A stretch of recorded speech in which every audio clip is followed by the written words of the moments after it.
This is not another eComm podcast. I'm Ian Kaneshiro. Change is often the catalyst for growth and innovation. Embracing new directions and opportunities can lead to transformations in both our personal lives and our professional lives. In the dynamic landscape of technology and entrepreneurship, adaptability is the key to staying ahead. This principle is embodied by today's guest, Rachid Wehbi, whose journey comes from the music scene to tech and entrepreneurship and underscores the power of change. Rush, the founder and CEO of Sell the Trend, demonstrates how diversifying interests and leveraging new technologies can pave the way for new ventures in the e-commerce world. In his transition from music to technology and e-commerce was highlighted by his involvement in the Mo Artists Get Discovered competition with EMI Music Canada, where he served as both the co-creator and the CTO. And launched in 2018, Sell the Trend represents Rush's venture into e-commerce, aiming to equip entrepreneurs with data-driven tools. The platform has been utilized by thousands of stores, which really reflects its impact. Beyond Sell the Trend, Rush's career is a testament to the benefits of embracing change, showcasing his dedication to innovation and empowering digital entrepreneurs. Additionally, as an Amazon consultant, Rush applies his comprehensive experience in the e-commerce world, further contributing to the industry's evolution.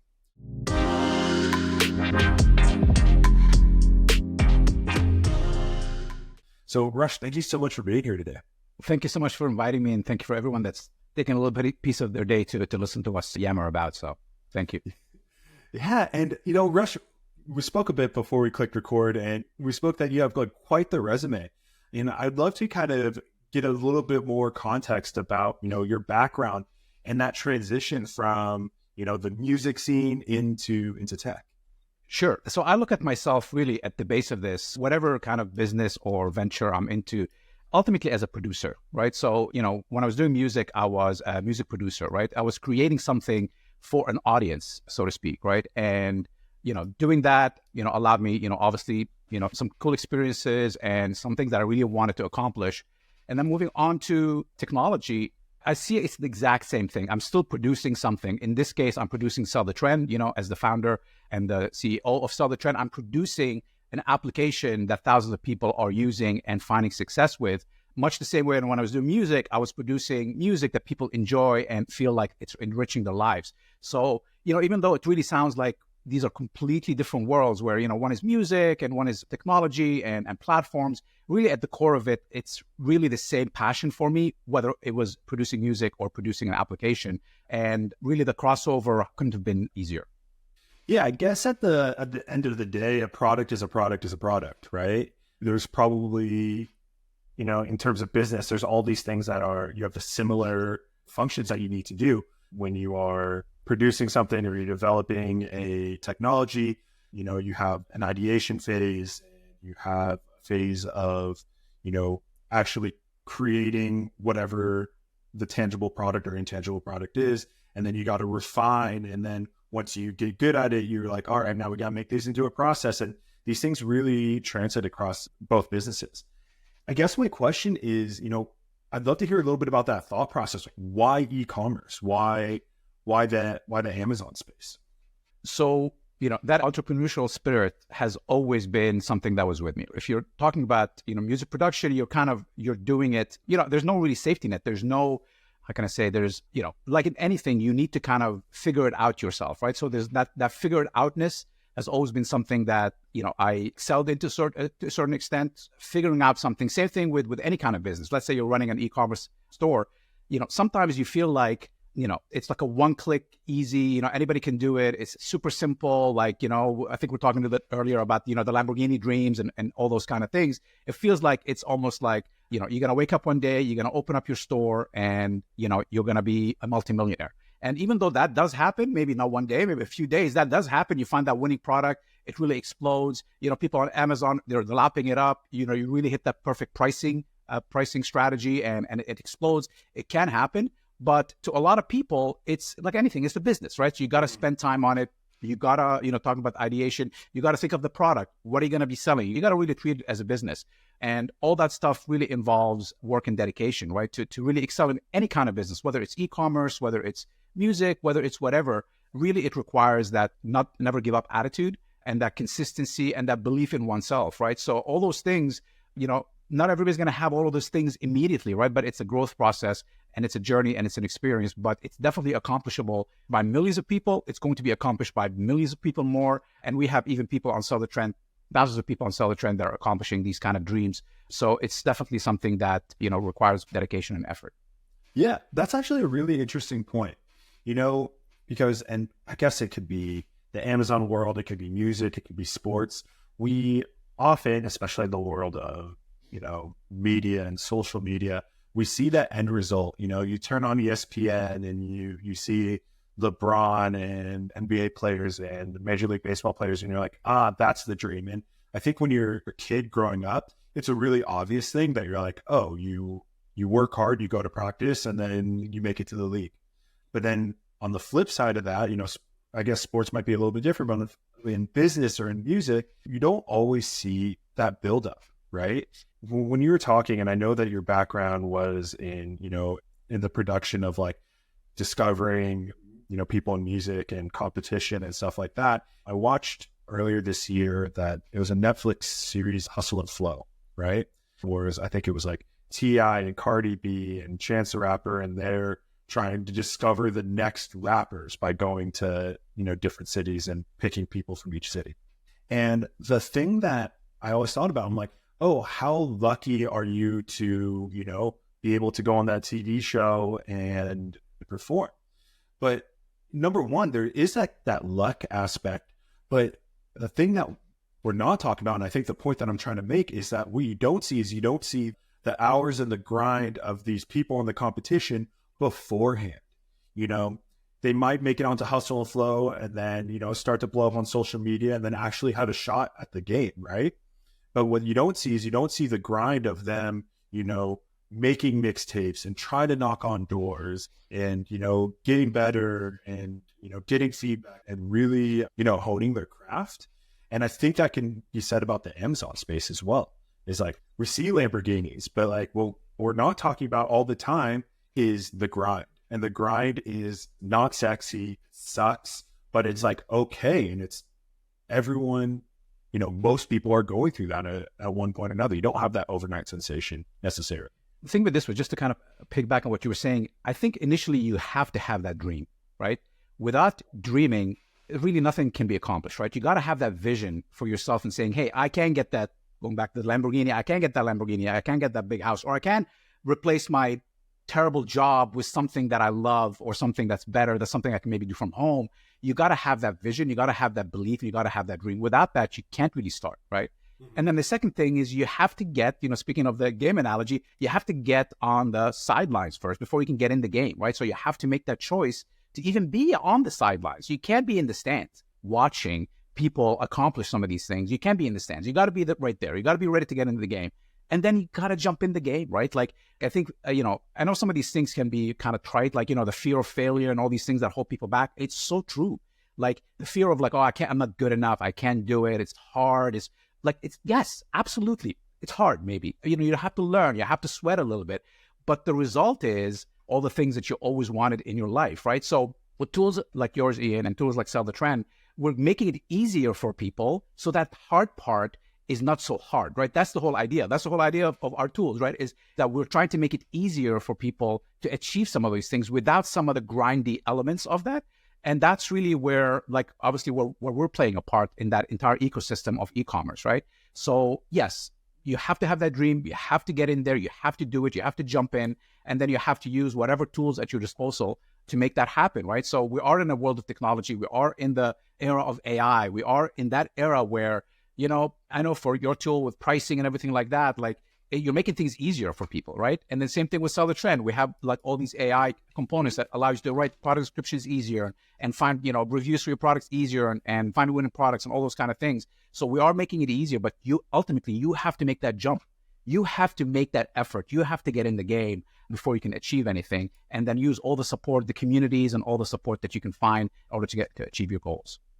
Most definitely. I think that one thing that's overlooked that you kind of reminded me of is that when we're trying something new, when we're going through change, the people that are listening to this podcast are not children, right? Like everybody has experience in something. And even if you've never, like what I'm thinking is for you as an entrepreneur, you've started things from scratch before.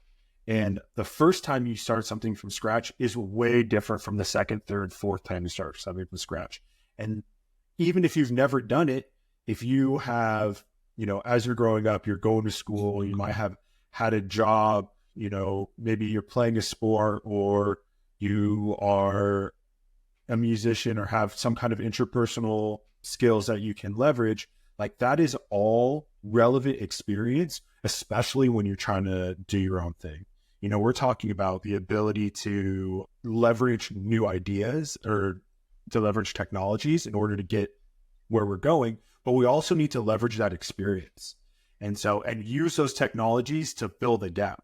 The reason why, as sellers, why repricer is helpful is because humans can't be up 24/7 and pricing and repricing needs to happen. It's just a gap that humans have because we're not computers. And so, can you talk a little bit about that transition, from your previous life into a tech platform and some of the areas that like I learned this in my previous life, but it actually really relates to what I'm doing now? Sure. So I think that the key takeaway, at least from transitioning from different things to different things, is really the power of teams, right? Okay. It's the power of building a team around you. Now, e-commerce often, whether you're selling on Amazon, whether you're selling on Sell the Trend, or whether you're selling on, whatever e-commerce platform you're selling on, a lot of this time, this is like a kind of a solopreneur type of effort, right? A lone wolf. But that doesn't mean that you can't leverage team effort as part of this process, right? So think of it this way.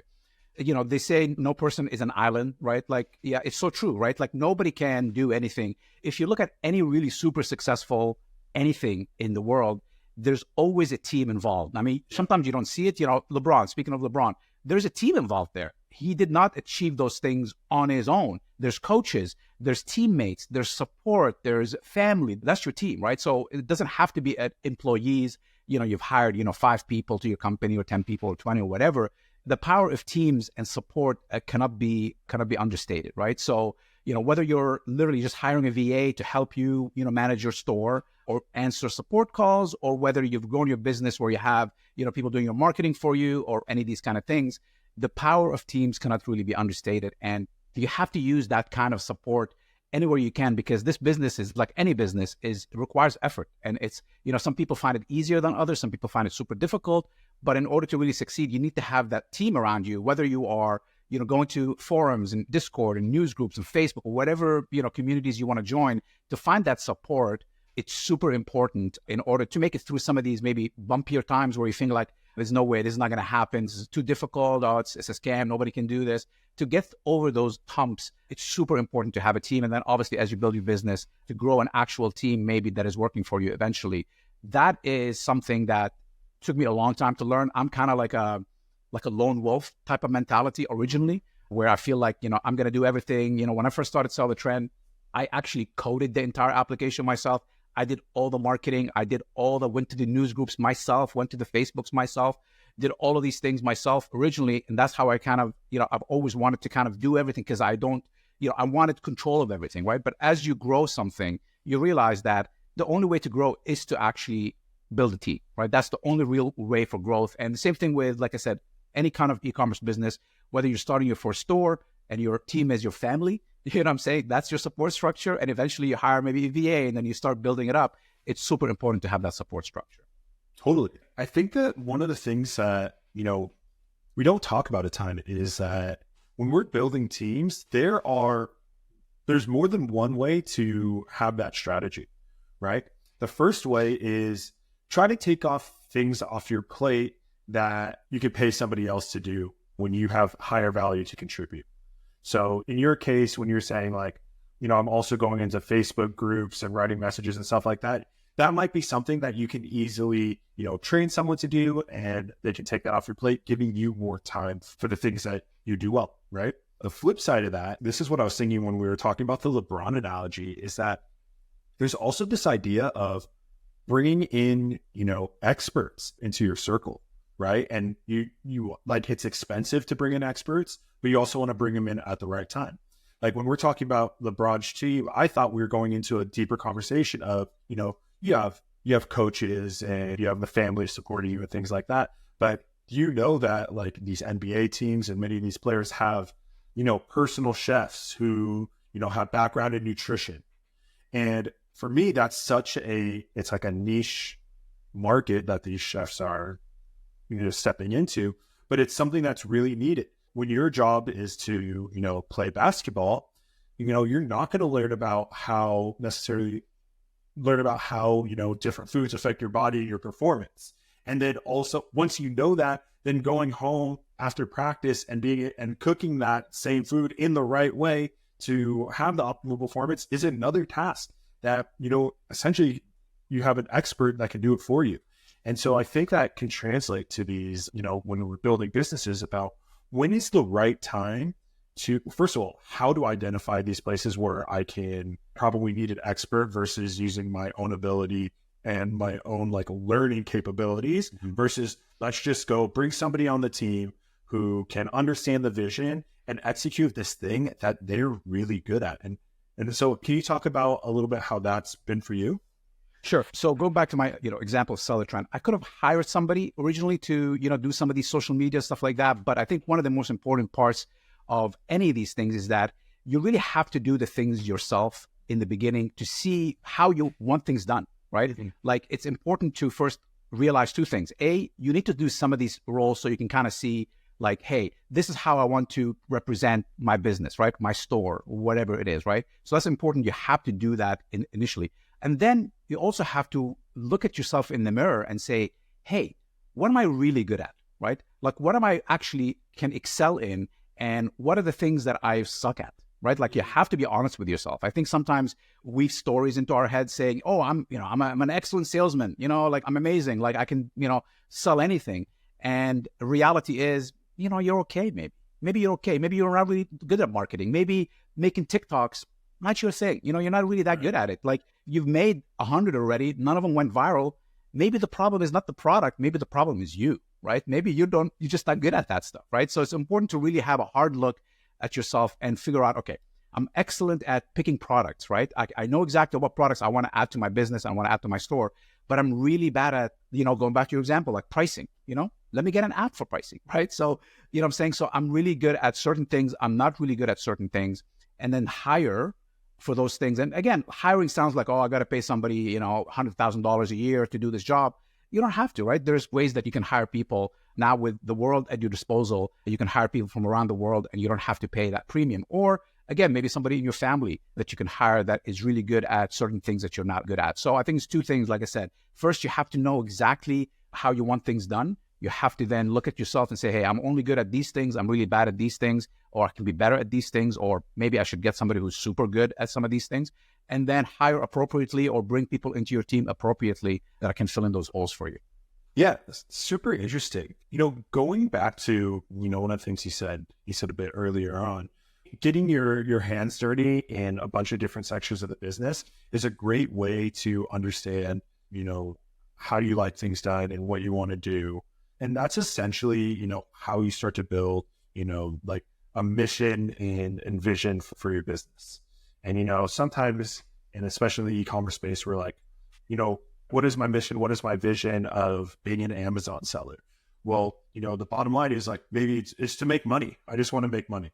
But, going back to even earlier in the conversation, we're talking about like, it's a way to, have a bit more control over my life. I want to be able to work from home. I want to be able to work for myself. I'm not happy in the place that I'm at. And so that is a key part to your mission and your vision as well, as an Amazon seller. And I think that, when that's really clear, the decision to outsource, the decision to hire internally, and every decision you make becomes easier and easier, because when you have two options, you can look to your mission or your vision and say, does this align? If I do this, does that align with my vision? And if the answer is yes, then your decision-making process becomes that much easier. So as you build your business, you want to bring on people that understand that. So if your vision is to make a ton of money, that's great. That's great. Dude, if your vision is the Lamborghini at the end, that's great. But you need to bring on people that are also like, I want to get my boss in a Lamborghini. And that's a tough thing to do, But if your vision is to provide for your family and have a comfortable life and go on vacation a couple times a year with the kids and build a team who can also do those things, that's also super legitimate because people can buy into that. And that's how you grow successful businesses with whatever you do. Absolutely. And every member of your team has to find their own success metric within the role, right? Like it's important to see that not everybody in your team wants the same things that you want. We're all working towards a common goal, but they are finding their passion and their happiness in the role that they're in because they're excited about doing the thing that they're excited about, right? Not everybody wants to build a business. Some people are excited about running the marketing team, right? Their excitement is, running a marketing, putting out a product and having it be successful and creating a great marketing campaign that is creative and is exciting and all that kind of stuff. So everybody on your team really needs to find their happiness and they really need to be excited about excelling in their role. And if they're not, then either not great for that, that's not the really job that they need to be in because, if they're not everybody's excited about their roles, it's hard to really get everybody to build the vision of the company that they're in, right? So that's super important. What you said is absolutely super important. You got to find those correct people for the role. Yeah. And, and I'll just disagree with you a little bit in the matter of fact that no one's going to care as much about your business as you are, and in that case, like some people are, what do they want out of life? What do they want out of a job is they want to come in, they want to know what their jobs are, know what metrics they need to hit, and they want to clock in, do their job. They want to do it well because you get paid for doing your job. And then they want to clock out. That has to be okay too. I think that, I talk to a lot of sellers and I think that's often overlooked. Like you are invested in your business because it's your business and because it checks the boxes. And the people that work from you, they either really buy in and they really believe in you and everything you do. And that's the ideal. But what's also okay is that people come in, you provide a framework to allow them to, check these boxes that you need checked and then sign them a check. And then they get to go home and fulfill themselves in every way. Not everyone's going to get fulfillment through work. And I think that that's just a common, misconception oftentimes when we're talking to people that are trying to build businesses. Oh, and I agree with you 100%. Like not everybody, some people are looking for a paycheck and which is great. I've done jobs in the past where I was looking for a paycheck. So it's absolutely fine to be, if that's what you want to do for sure. Yeah. And so just to take a bit of a pivot in the conversation, because one of the things that we're moving away from is we're talking about, the people side of business. So one of the things that you and I have our backgrounds in is the data that is in companies and why that's important. And so, especially in Sell the Trend, it really emphasizes the importance of data analytics, especially in the e-commerce space. Do you mind sharing a little bit about how, leveraging data has shaped, the platform development and the success for users? Sure, absolutely. So, when I started Sell the Trend, I was kind of, I looked at what's available out there as competing apps. When I first started Sell the Trend, it was really just a product discovery tool. And I don't say just, but I mean, that's a super important part of growing a successful business, e-commerce business, dropshipping business, is to find those really important products, those really trending products that are going to allow you to kind of lure the sellers in, into your store so you can sell them other stuff as well, right? So when I started Sell the Trend, I kind of looked at the marketplace at the time and all the other tools that were finding winning products, I thought were too basic. Like they were only really looking at a small set of data that was informing them what a winning product was, right? So when I started Sell the Trend, I'm like, you know what? Let's create something that is going to look at multiple data points so that we can get better results, right? So instead of looking at one thing like, oh, how many orders did this product, receive this month? Let's look at some of the other factors, right? Let's look at some of the other, how does the price of this product in the category, in the niche, dictate whether it's going to be a trending product or not, right? So if this price in this niche shows that there's more ways for it to actually be successful. But if it's priced in this niche and it's priced under a certain level, then the odds of it being successful are not as great. Then that's another factor that we need to consider, right? So getting all of these kind of really intricate data points and look at them as a whole is what kind of we started Sell the Trend with, how we grew it as a product discovery app in the beginning. And over the years, obviously, we've expanded, and now it's a complete e-commerce platform. You can build your entire store using Sell the Trend and nothing else. But that data component has always been the foundation to a lot of the things that we do on Sell the Trend, because, we like to kind of put emotions out of the picture. Like, I don't really care if you think this product is really cool. Like, I don't care if you think it's nice. I don't care if you like the color green. Like, that's not what is making this product successful, right? Let's look at the data that informs us that, hey, maybe it is because of the color green. Maybe in 2024, the color green is in, and that's why it's super successful. But we can't make that assessment based on emotions. We have to make that assessment based on the numbers that are leading us to believe that, hey, all the other numbers are the same. The only difference is that it's green. Maybe it is because it's green, but we're not going to be able to tell that without looking at actual numbers. And then take that across, multiple categories, multiple data points, all that kind of stuff. So we've taken the emotion out of the equation way early on, like the beginning. And then we just look at the raw numbers, and we make assessments at the raw numbers, and we show products to our customers based on their numbers. And then we found a lot of success just by doing that without having, these emotion-based choices where, oh, this product is cool because, I think there was a product like it a year ago and I think it's going to do well again. I think. We don't like to think. We like to look at the numbers and let the numbers inform our decisions. So that's been always the foundation. And as we built Sell the Trend, we've always tried to add additional tools. We were into AI way before AI was a thing. We've been picking our products through AI a long time, since we started almost. But since then, we've added a lot more AI functionalities into the platform because of just how important it is to kind of keep upgrading the platform and keeping adding these tools, and then always being riding on the next wave, because we need to stay competitive the same way as you as an e-commerce business owner. You need to stay competitive. You need to keep updating. You need to keep learning, and you need to keep moving forward. Yeah, I love that. I think that, as you're talking, I was also reflecting a bit on like some of the mistakes that I've made, early on, and basing decisions off of anecdotal data was the downfall in many of the decisions I've made, and it's one of those things because you have this one conversation and they were so sure in what they were saying.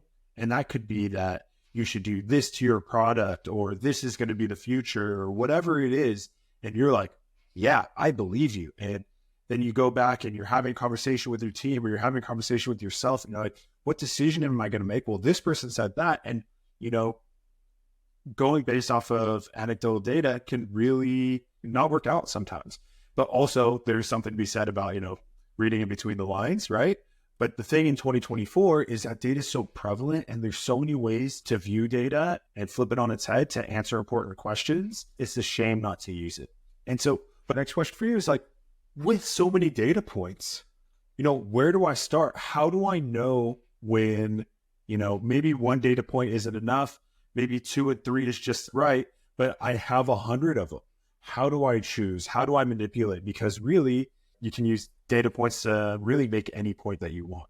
Thank you for that question, because sometimes we get that asked, a lot is, hey, you're going to show me a lot of data. How do I even make sense of all of this? Like, I'm not a rocket science. I'm not a data analyst. How do I make sense of it? So what we've done on Sell the Trend is that, when you look at products on Sell the Trend, we have something called the Nexus rating. And what that is basically it's doing all of the computations for you. And then we're sorting products by niche by that rating, right? So if you come in today, you log into Sell the Trend, you go to the products tab, and you are looking at products in, I use this a lot, like the pet niche. I love pets, so the pet niche.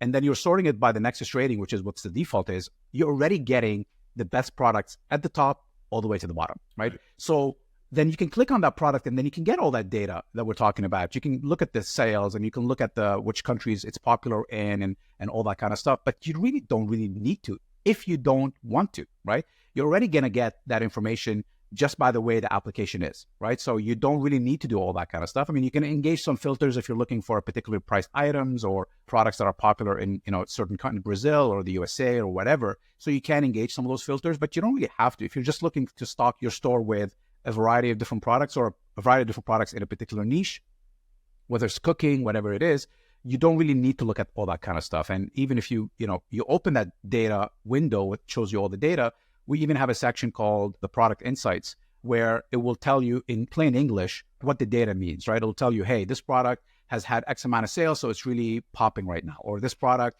is not really doing so well because, stores are no longer adding it to their inventory, right? So maybe the excitement is lowering, right? So we'll say it in plain English so that people who don't want to learn the numbers, don't want to look at the numbers, can also get like an English representation of what that data means. So yes, absolutely. We don't want to overload people that are not interested in looking at all the numbers with the numbers.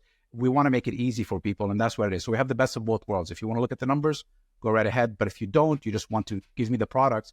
We're even adding more features coming up very soon that's going to allow you to even bypass the entire process. And then I would love to, either come back at one point or, share with your audience, when we release some of those features. But if you just want to take this, our main vision is to make it super easy for people to use our platform and super easy for them to get to their goal, which is, growing their businesses, making sales, and don't have to, be data scientists to get that stuff done.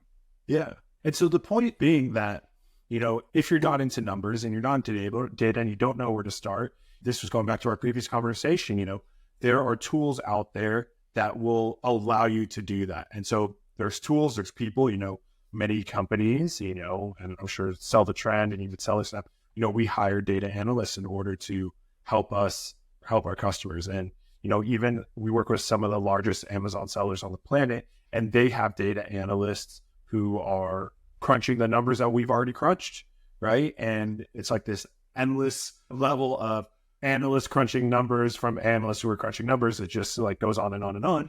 But the point being is that you don't have to be an expert. It goes back to, finding that person to, create the nutrition plan and a cookie dinner in order to perform at your...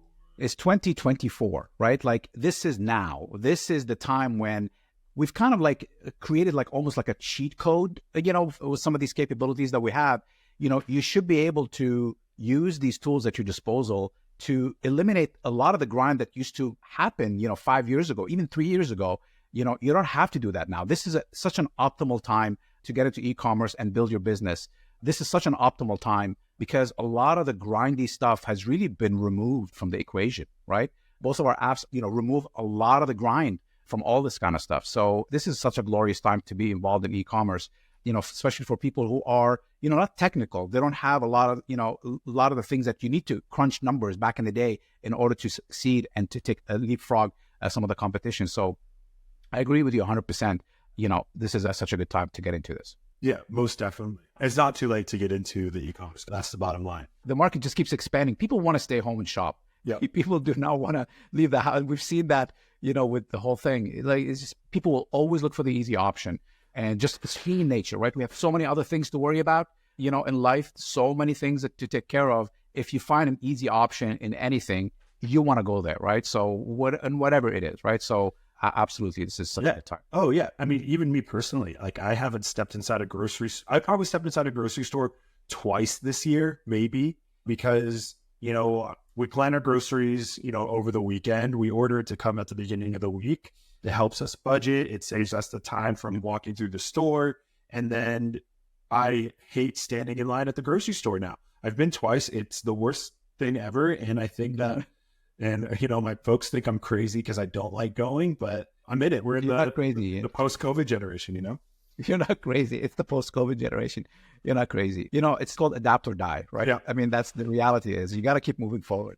Yeah. So Rush, as we kind of wrap up this episode, I want to throw it back to you if there was, any conclusions that you want to make or anything else that you wanted to add, if it's about, making changes between, what you're doing now and what you want to do, if it's about building businesses or making data-driven decisions, we talked about a lot today. So I'd love to hear. Sure. So the most important things that you can do to build a business is belief, right? I think a lot of times you throw this out there and people are like, oh yeah, belief.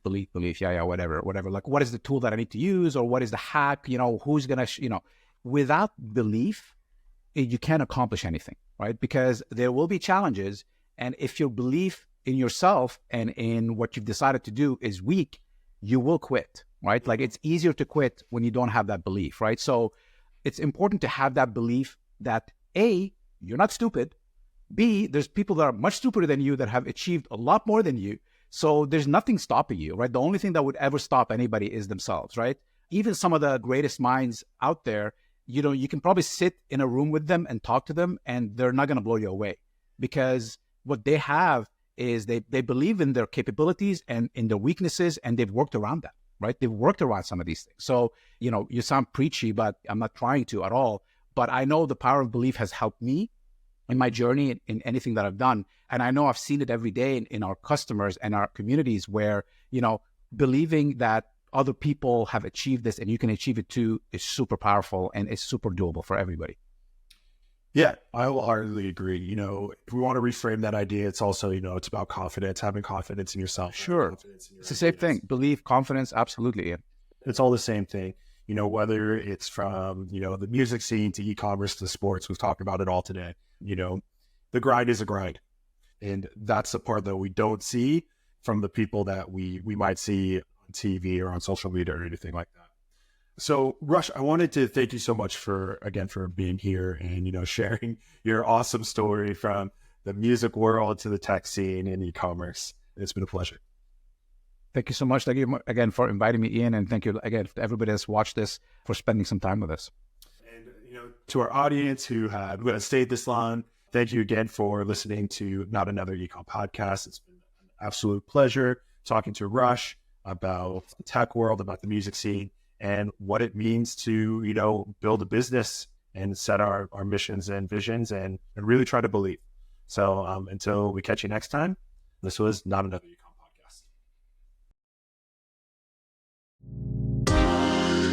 podcast.